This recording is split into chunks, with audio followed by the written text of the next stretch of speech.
On this exciting episode, man goes to doctor, says life seems harsh, cruel, feels all alone in a threatening world. Doctor says treatment is simple. Great comic Tommy Noonan is in town tonight. Go see him. That should pick you up. Man bursts into tears, says, "But doctor, I am Tommy Noonan."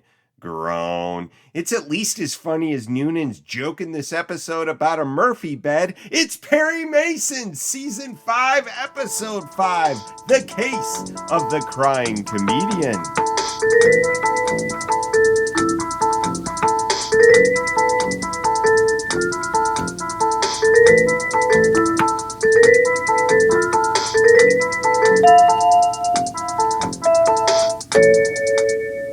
Welcome to the Perry Pod. I'm your humble host, Jonathan Searcy.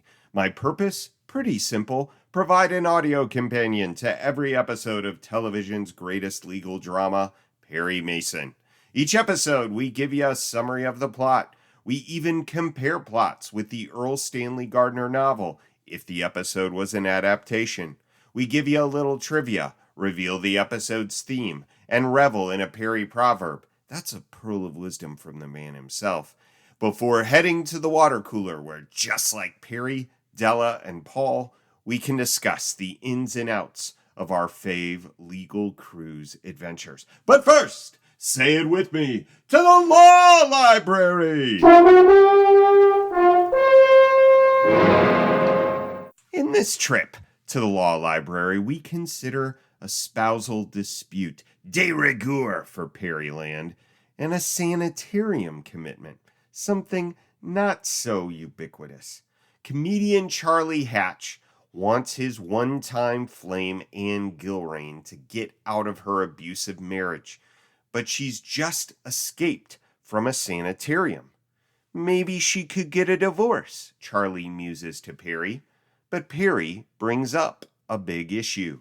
Suppose she leaves him. No law says she can't get a divorce, is there? That depends on whether she entered the sanitarium voluntarily. In many states during this era, one spouse couldn't unilaterally decide to end a marriage without proving fault. If Tom's not going to file for divorce, Anne would need to initiate proceedings herself, but the sanitarium stay is crucial because if she were involuntarily committed, she might be deemed legally incompetent and thus potentially unable to file for divorce or manage her own finances. Even as a concerned friend, Charlie has limited legal options. He can't file for divorce on Anne's behalf. Plus, proving emotional and financial abuse was challenging without clear evidence. It might be difficult to use general emotional cruelty as grounds for divorce in the year of our Lord 1961. So what's going to happen? I guess it's time to get to the plot of this episode and find out.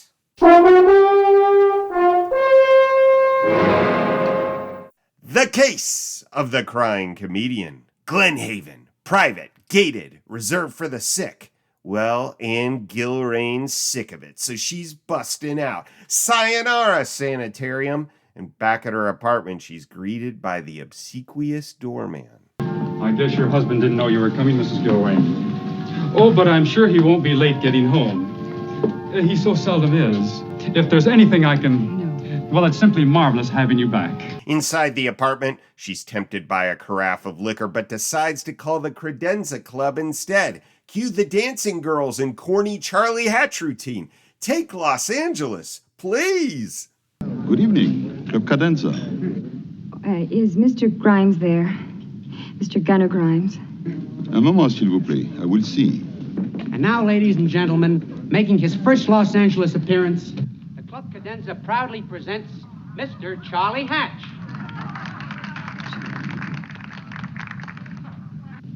May as well warn you right now, I'm one of these sick comedians.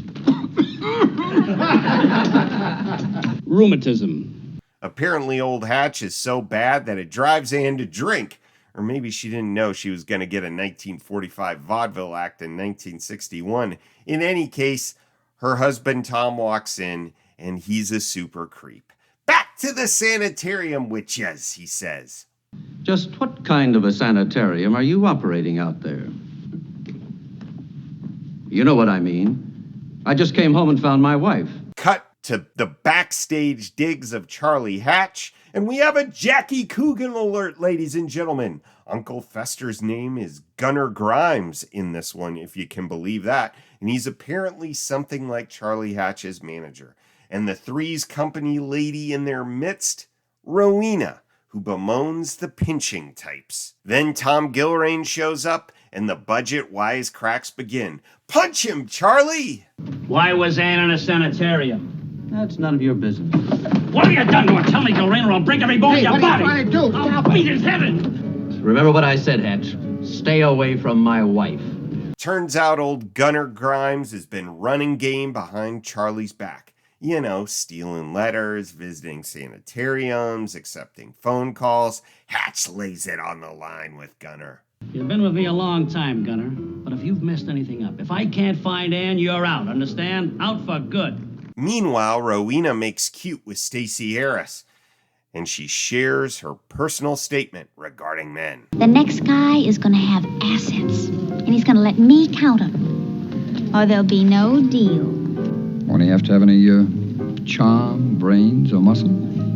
Oh, he'll have those, if he comes up with the loot. Gunner cuts in and says Rowena ought to be saving herself for his pinches. He's got a plan to make them both some quiche. Then what? And then you start packing a bag.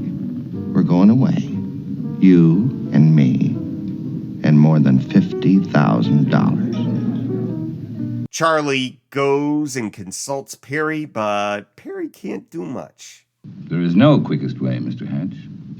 As long as Anne is properly married to Gilrain, you can't interfere. The law is on his side. Rowena sets up a Gunner and Gilrain rendezvous, but before Gunner can get there, Charlie shows up. Cue the "you look fantastic" routine. As a matter of fact, I'm meeting someone here. Charlie, I didn't want you to see me like this. Like what? You look beautiful. I'm planning to go away. Tom thinks I'm sick, but all I need is a long rest. For what? Oh, sweetheart, you look great. Terrific. Gorgeous. Then Tom shows up, things get rough, Ann goes with Tom, and Nestor Paiva has to talk some sense into Charlie boy. Come on, Mr. Hatch, take it easy. A man's got a right to take his wife home. A cop would tell you the same thing. Rowena tries to conciliate our crying comedian, but he's got murder on his mind, and guess who gets got? Tom Gilrain. That's right. Yes, Mr. Gilrain? Hello? Hello? What did you say? Mr. Gilrain? Hello? Hello? Perry says he'll only defend Charlie if he comes completely clean. A tete-a-tete with Lieutenant Tragg ought to test all that. 1 a.m.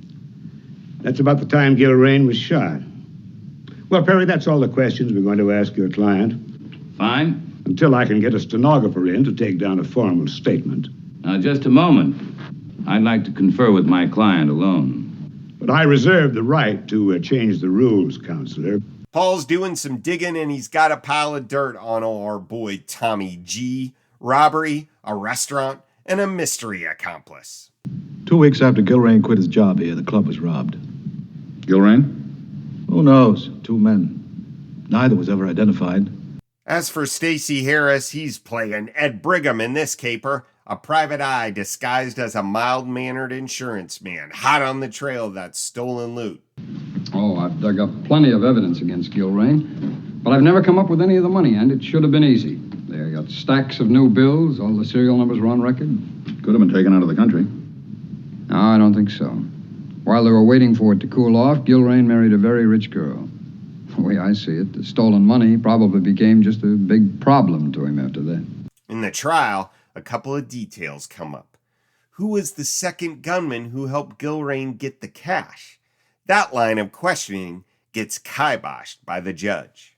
I was checking up on someone at the club that I thought was the second man in the robbery. And who was that? Objection. Your Honor, Mr. Brigham has testified that the defendant has nothing to do with the robbery. Therefore, Mr. Mason's question about a second man in the robbery has no possible bearing on the murder. All right now, Mr. Berger. But, Counselor, I'm going to sustain the objection. And second, what was Charlie doing when the murder went down? He says he was 3 sheets to the wind, stoned in his words, and Rowena, his supposed alibi, cracks under Hamilton Berger's pressure. Why, he had to sleep on my couch the whole night. And you can swear that he didn't leave sometime after you were asleep and return perhaps hours later? Well, of course he didn't. He told me he only went out on the patio to get... Somebody tried to get into the Gilrain safe deposit box where the stolen cash was likely stored. It could have been Anne. Or Rowena? And you didn't go to the Fidelity Bank and try to get into that box? No. In your nightclub act, do you ever have occasion to use a wig? Well, maybe I have a few times. Did you, on the Wednesday morning after the murder, put on a dark wig, go to the Fidelity Bank, and try to get into Tom Gilrain's safe deposit box? But Perry knows Rowena wasn't working on her own. It was Brigham running her moves. Join the half-smart crew, Ed. You didn't get that key from Grimes, you got it from Tom Gilrain. You murdered Gilrain, planned to keep the money and leave for South America with or without Miss Leach. Well, that would have been my biggest mistake, wouldn't it? I'll bet that dame would have wound up with every penny of it. Charlie and Anne come to Perry's office for a late-night denouement, and Anne gets the last word. Better not be caught passed out in Rowena's apartment again, Charlie boy. You're Anne's crying comedian now. Let's get trivial, shall we?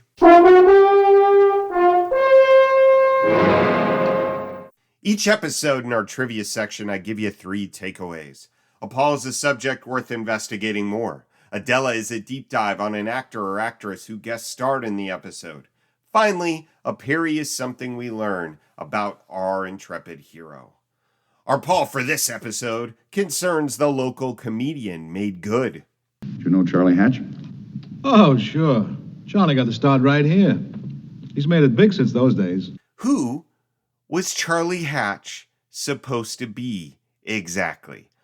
What 1961 stand-up comedians would have been Charlie Hatch comps? Tell us what you find, Pauls. Our Della for this episode could be none other than Tommy Noonan, a.k.a. Charlie Hatch. If you're wondering why I didn't do the second show last night, the answer's simple. I got stoned. Here's 10 about Tommy. 1. Born Bellingham, Washington. Younger half-brother of actor John Ireland. Son of Michael Joseph Noon. His father was a vaudeville comedian and native of County Galway, Ireland. Number 2. 1934, Noonan and John Ireland make their stage debuts with a New York-based experimental theater. Number 3, Noonan serves in the U.S. Navy during World War II. Number 4, Noonan meets Hollywood Square star Peter Marshall. The two form a comedy team in the late 1940s. Their connection? John Ireland was married to Marshall's sister. Noonan and Marshall's performances were limited because of their individual careers, but they appear on television, in nightclubs, in films, and they even wrote for other comics, including Rowan and Martin of Laugh-In fame. Number 5, side note, in his memoir, Peter Marshall called Noonan the funniest man he ever met. And as for Rowan and Martin, Marshall said Noonan was responsible for writing some of their best early material. It was especially hurtful when the pair didn't help Noonan out in his time of need, and Marshall said he stopped talking to the pair. More about that later. Number 6, 1953 and 1954 feature Noonan's 2 most famous film appearances. 1953, the musical Gentlemen Prefer Blondes. He's the nerdy fiancé of Marilyn Monroe. 1954, he plays Danny McGuire, Judy Garland's bandmate, in A Star Is Born. Number 7, after some hard times, he forms a production company and makes some B-movie sex farces that he writes, directs, stars in. They feature some very famous women. 1963's Promises, Promises, featuring Jane Mansfield, which is famous for a couple of scandalous reasons. One is there's an alternative cut with some Mansfield nudity, and two, there was a jinx associated with the film because several people connected with it died in horrible ways. Overdoses, suicide, a car accident, and as we'll discover, a brain tumor. Number 8, the other big film from that production company, 1964's Three Nuts in Search of a Bolt, which featured not Jane Mansfield, not Marilyn Monroe, but Mamie Van Doren. And apparently, the film earned her ire. She was supposed to receive a cut of the profits, but when the film didn't show any, the judge ruled Noonan didn't have to pay her anything. Number 9, Noonan was married 4 times. The one he was married to the longest, for 16 years, the mother of 4 of his children, he had 6 kids in all, was Carol Langley, who adopted her stage name Pocahontas Crowfoot.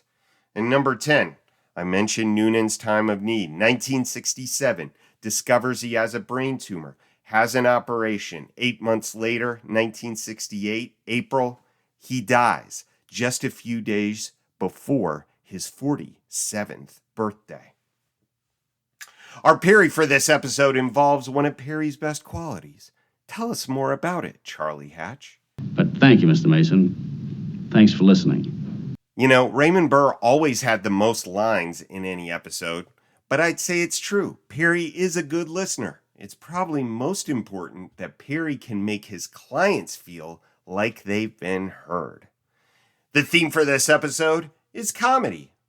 Let's see what this episode has got for us. I enjoy being here in Los Angeles, though. It's a wonderful town. Absolutely wonderful. I've only been here 2 days, and already I've received a picture offer. My doctor wants to have my liver x-rayed. Let's try again. The pinchers that ought to be bombed. So put a song in your act. Think of the high notes you'd be able to hit. Again? I never thought I'd be glad to see you again. And you know something? I'm not. What about this one? He sent me to a psychiatrist the other day. He sent me to an Irish psychiatrist. This psychiatrist doesn't have a couch. He has a Murphy bed. Maybe it's worth crying about this when you got this for comedy. This is comedy? Tell us what's up, Rowena. Hey, Charlie dog, what's the matter? I just happened to come in here, and here you are, the funny man. Only you're not making jokes, Charlie. What is it? And note, the denouement of this episode doesn't end with a crowd cracking up quip either. Just a warning. You mean I never really left Rowena's? I really was passed out on that couch of hers all night? Well, I certainly hope so, Charlie. I guess it's hard to laugh about broken marriages and murder, ultimately. I'm sorry there weren't any laughs. Let's hear a Perry proverb.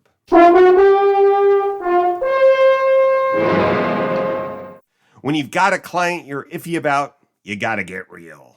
Perry's told Charlie that he wants the whole truth. If he doesn't get it, he's walking. Now it's time to give it up or give up, Charlie. Unless I get the truth right now, I too am going to change the rules. So, Charlie makes wise, comes clean, and gets to keep Perry as his counsel. Good job, Charles. You took this Perry proverb to heart. Now, let's grab a swig from the water cooler. You know, there is one thing I don't understand. Go on, Paul. Every time we visit the water cooler, we give you deleted scenes, 3 bits that didn't quite make the episode's final cut. We've got 3 for the crying comedian. Number 1, Tom Gilrain, Gunnar Grimes. They were a comedy team before they turned to robbery, and we get a bit of their act. Gilrain's the straight man to Wacky Coogan. Number 2, Stacey Harris's Ed Brigham gives us a day in the life with some world-weary narration a la Joe Friday from Dragnet. Friday night. It was 11:30 at the Credenza, a little out-of-the-way joint where 2-bit comedians and 1-bit dancers rubbed elbows and pinching fingers with the denizens of L.A.'s underworld. A grim fate indeed. The captain's Ted Bingley. I'm Ed Brigham, insurance P.I.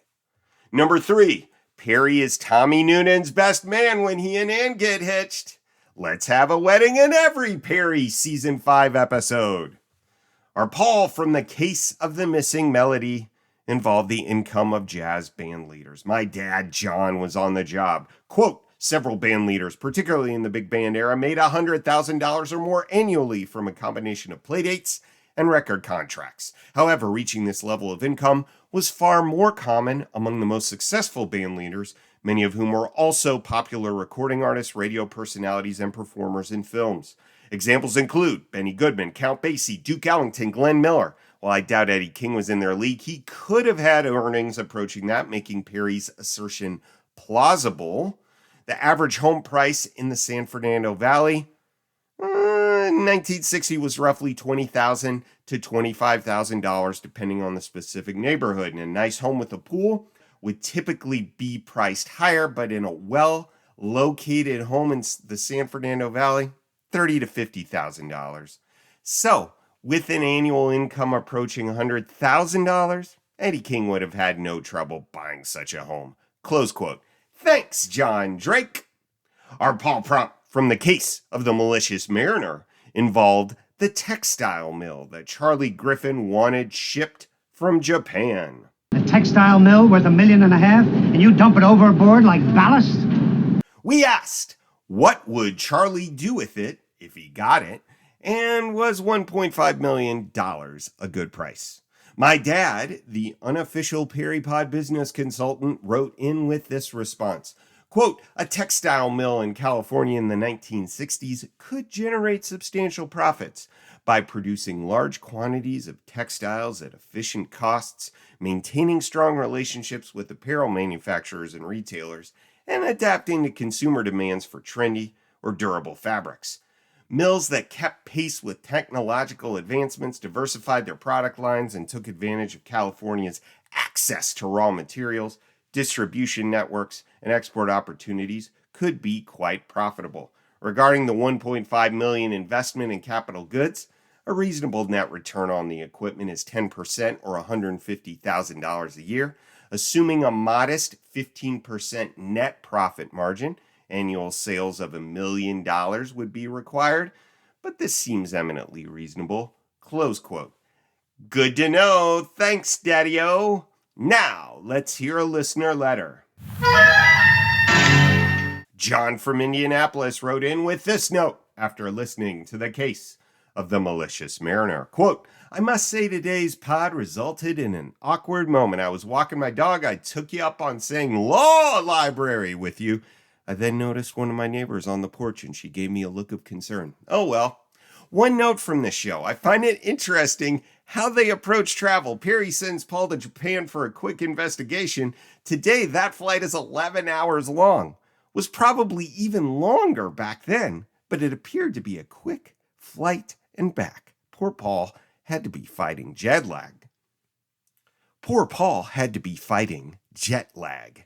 Love your show. Thanks for doing it. Close quote. Love that point about travel, John. As far as the law library goes, my cousin Kayla just received dual degrees in law and psychology from the University of Nebraska and said that she thinks of my ridiculous call every time she heads to, well, you know, the law library. Good times all around. As always, I'd love to hear from you. Have a comment on the episode or the pod in general? Why don't you drop me a line at theperrypod@gmail.com. Next time, we'll test whether Perry has ESP so he can figure out whether or not his own client has ESP. Takes one to know one, I guess. It's the case of the meddling medium. Join us, won't you? Until then, this is Jonathan Searcy saying, keep on walking that Park Avenue beat!